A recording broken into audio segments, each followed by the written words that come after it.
Padmé, comme Leia, Jyn Erso ou Rey, pour beaucoup, elles sont la représentation même de la femme forte et indépendante au sein de Star Wars, comme la licence sait parfaitement le faire. Des personnages qui ont toujours réussi à s'en sortir malgré leurs difficultés, notamment en lien soit avec leur passé, leur liaison ou même par moments leur futur. Aujourd'hui, vous l'avez compris, nous allons parler de la grand-mère de Kylo Ren. Je voulais juste savoir ce que ça faisait de dire ça. C'est marrant, mais quand on pense à Kylo Ren d'ailleurs, par rapport à son passé, on cite toujours et uniquement son grand-père. Bon, d'un côté c'est logique, mais jamais sa grand-mère. C'est pour ça que c'est bizarre à dire, je pense. Bref, on s'en fiche. Bienvenue dans la vie de Padmé Naberrie Amidala Skywalker. Intro. Avant de commencer, Altaïa m'ont contacté pour vous parler de leur nouvelle collection Star Wars du très lourd attention. Vous allez pouvoir construire le fabuleux et iconique Faucon Millennium de Han Solo et Chewie en version énorme puisqu'il fait 80 cm de long et 59 de largeur. T'aimes la taille du vaisseau. Bien sûr, les détails sont au rendez-vous, que ce soit à l'extérieur avec les nombreux détails d'usure et la qualité de la peinture, mais aussi à l'intérieur, puisque vous aurez la possibilité d'admirer l'entièreté de l'intérieur du vaisseau si vous le souhaitez. Toujours bien sûr rempli de détails. Ce qui est cool surtout, c'est que le vaisseau n'est pas juste en plastique, il y a aussi des pièces en métal, ce qui renforce le réalisme de certaines parties, et en plus de ça, le vaisseau possède des éclairages, les propulseurs, le cockpit, etc.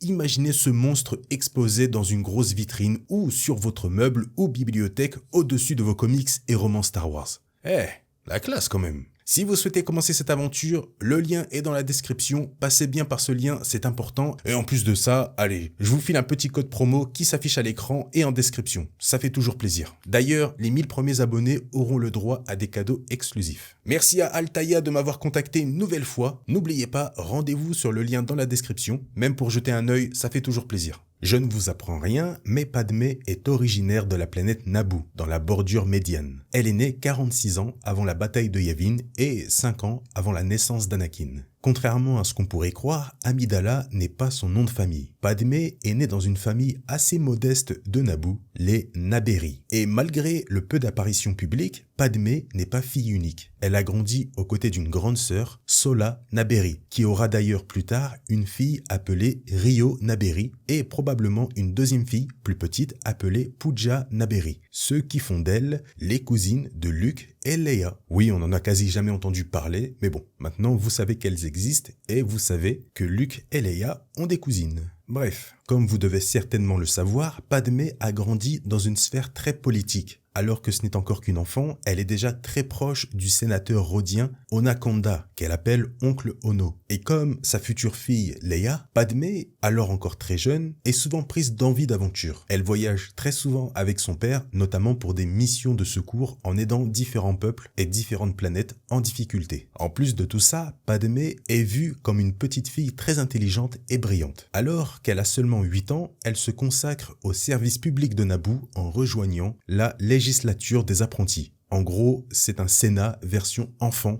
composé d'apprentis et futurs politiques. On s'amuse vachement. Quelque temps plus tard, elle devient rapidement conseillère sénatoriale junior. Et par la suite, encore un peu plus tard, elle décide de s'inscrire à l'Académie royale dans la ville de Tid. Elle souhaite rejoindre cette académie pour apprendre les bases pour devenir une future dirigeante gouvernementale. C'est son rêve. Et c'est là qu'on voit vraiment l'énorme contraste entre Padmé enfant et Leia enfant. L'une souhaite vraiment être à fond dans la politique et l'autre souhaite vraiment s'en détacher. Alors qu'elle est âgée de 12 ans seulement, Padmé rentre dans un programme de législative jeunesse où elle rencontre son premier amour, qui n'est pas Anakin Skywalker bien sûr, mais un certain Palo Jemabi. Ils tombent fous amoureux l'un de l'autre pendant un certain temps, mais leur jeune couple vole en éclats lorsque le jeune garçon décide de quitter la sphère politique pour devenir un artiste. Un peu plus tard, toujours âgé de 12 ans, Padmé réussit à devenir superviseur de la capitale de Naboo, Tid, avec un mandat de 2 ans. Alors je ne sais pas ce que c'est que superviseur de la capitale, mais ça a l'air d'être un rôle assez important. Et Padmé l'a atteint à seulement 12 ans. Mais ne vous inquiétez pas, je vais vous expliquer pourquoi elle réussit à avoir autant d'avance dans ses responsabilités. Je vous l'explique en temps voulu juste après. Bon, vous l'avez compris, hein, la politique a toujours fait partie de la vie de Padmé, exactement comme avec Leia. Mais comme je l'ai dit plus tôt, Leia, elle, souhaite s'en détacher le plus possible, ce qui est logique de base. base, hein, c'est une enfant. Mais Padmé, elle, souhaite poursuivre sur cette voie. Après son mandat de 2 ans, donc maintenant âgée de 14 ans, Padmé entend parler de l'élection de la prochaine reine de Naboo. Une occasion en or pour elle, qui est si fan de politique, mais souhaite surtout s'impliquer encore plus dans la gestion de sa planète. Et elle a d'ailleurs un avantage à ne pas négliger, son très jeune âge. Il faut savoir que les habitants de Naboo ont toujours fait en sorte d'élire de très jeunes femmes ou de très jeunes hommes pour qu'elles deviennent ou qu'ils deviennent rois ou reines. Pour la simple et bonne raison que, selon le peuple de Naboo et leur tradition, une jeune femme ou un jeune homme possède une forme de sagesse pure et enfantine que les adultes n'ont pas. C'est pour ça que Padmé et d'autres filles ou garçons de son âge parviennent rapidement à monter les échelons à travers la monarchie de Naboo. Donc, âgée de 14 ans, Padmé entame sa campagne avec espoir de devenir la future reine de Naboo. Mais comme il est coutume sur Naboo pour protéger leurs proches, chaque candidat doit faire en sorte de changer son identité. Padmé a donc mis de côté son nom Naberi pour celui de la candidate Amidala. Au moment des votes, Padmé vote bien sûr pour elle et attend seule dans une petite salle coupée de tout. C'est là que le capitaine Panaka, chef de la sécurité de Naboo,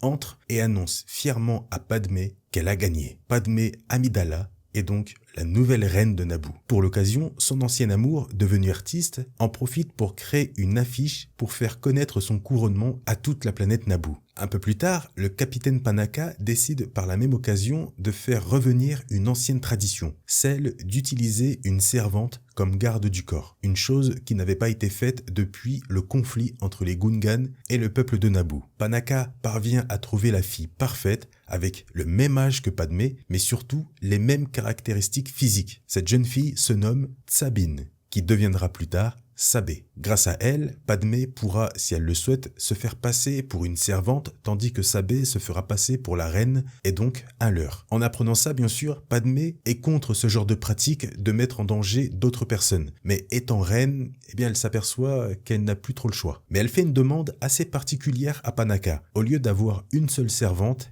elle en demande 4 autres de plus pour avoir plus de facilité à prendre l'apparence d'une servante et mieux se fondre dans le décor. Panaka accepte et part à la recherche de différentes jeunes filles avec les mêmes traits que Padmé. Padmé a eu tout de même une idée assez intelligente. Entre-temps, bien sûr, Padmé n'oublie pas d'où elle vient et pense à appeler ses parents, qui la félicitent et qui sont très contents pour elle. Et même si devant tout le monde, Padmé reste sérieuse devant sa victoire, une fois seule dans sa chambre, elle sourit d'excitation. Forcément, elle est super fière, elle est contente, elle rigole. Et ça c'est cool, parce qu'il ne faut pas oublier une chose importante, elle n'a que 14 ans, ça reste une enfant. En fin de semaine, oui, il y a des semaines dans Star Wars, le sacre officiel de la nouvelle reine de Naboo a lieu. Donc en gros, Padmé rentre officiellement dans la fonction de reine de Naboo. Là-bas, Padmé remercie l'ancienne reine, qui lui fait d'ailleurs visiter le palais royal de Tid, sa nouvelle maison. Là-bas, Padmé fait la rencontre de plusieurs représentants du gouvernement, mais elle reçoit aussi, sur un holo-appel, les félicitations du sénateur de Naboo, en direct de Coruscant,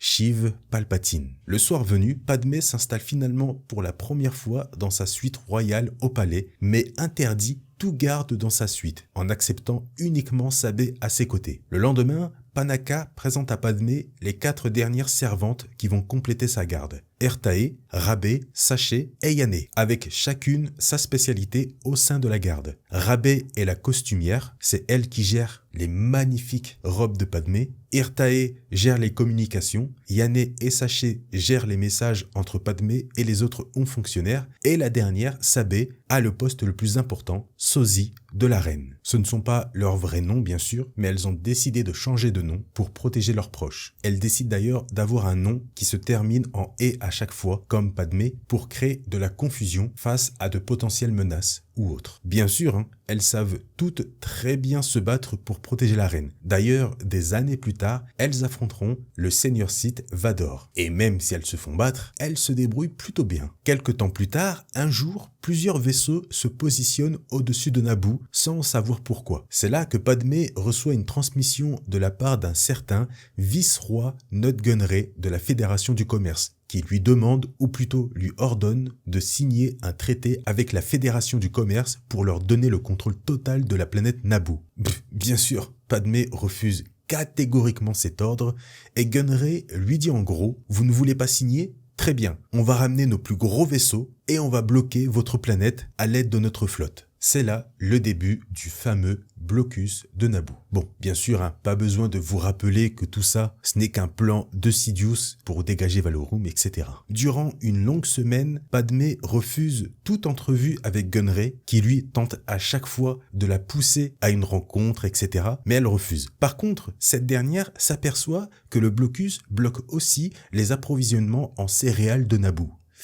Là, c'est pas bon puisque ça touche directement au peuple. Padmé commence vraiment à stresser à cause de la situation, mais reste tout de même déterminée à ne pas céder la planète à la Fédération. Mais surtout, elle est rassurée d'une chose. Selon l'un des gouverneurs de Naboo, la République s'apprête à faire quelque chose. Donc, de son côté, Valorum, le chancelier suprême, décide d'envoyer 2 ambassadeurs pour négocier avec le vice-roi Nute Gunray. Le truc, c'est que personne ne sait que ces 2 ambassadeurs sont en réalité 2 Jedi, le maître Jedi Qui-Gon Jinn et son padawan Obi-Wan Kenobi. La suite, vous la connaissez. J'espère que ce nouveau Star Info sur la reine de Naboo vous a plu. J'espère que vous avez appris des petites choses. N'oubliez pas le petit pouce bleu, le petit like. Comme d'hab, ça fait toujours plaisir et ça aide beaucoup au référencement de la vidéo. Je compte sur vous. Le commentaire aussi pour le référencement et me dire ce que vous avez pensé de cette vidéo, ce que vous pensez de Padmé, etc. Les commentaires sont là pour ça. D'ailleurs, on est bientôt 250 000 sur la chaîne. C'est assez dingue. Pensez à vous abonner. Ça fait toujours plaisir. Merci à tous d'avoir suivi cette nouvelle vidéo. Je vous souhaite une très bonne journée ou une très bonne soirée. Prenez soin de vous et à la prochaine.